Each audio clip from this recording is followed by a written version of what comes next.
London में गोलमेज कॉन्फ्रेंसों का सिलसिला नाकाम हो गया। मिस्टर जिन्ना ने लंदन ही में रहने का फैसला किया, जहां वो प्रीवी काउंसिल के वकील की हैसियत से काम कर रहे थे, जिसके चैम्बर किंग्स बेंच वॉक पर थे। वो तवील अरसे तक इंडियन नेशनल कांग्रेस में हिंदू मुस्लिम इत्तेहाद के जवाल पर परेशान रहे। बिलाखिर 1934 में उन्हें ऑल इंडिया मुस्लिम लीग की सदारत संभालने के लिए हिंदुस्तान वापस आने पर कायल कर लिया गया। बाद अज़ां कायद आज़म की हैसियत से उन्होंने 13 साल की रिकॉर्ड मुद्दत में मुताद्दिद ऐसे इक़दाम किए जिसके नतीजे में पाकिस्तान वजूद में आ गया।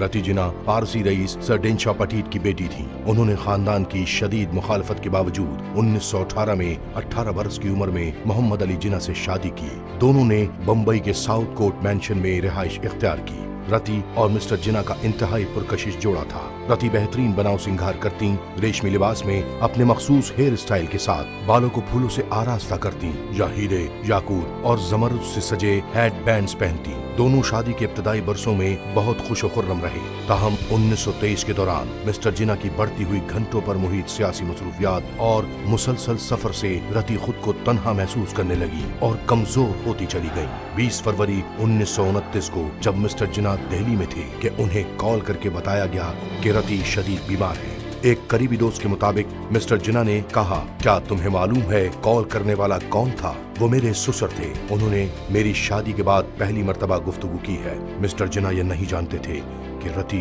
इंतकाल कर चुकी थी।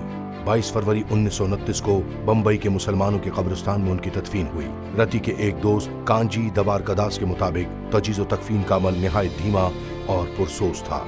जिन्ना इस 5 घंटे के दौरान खामोशी से बैठे रहे। जो ही रति की मैयत कब्र में उतारी गई, मिस्टर जिन्ना ने सबसे पहले कब्र पर मट्टी डाली।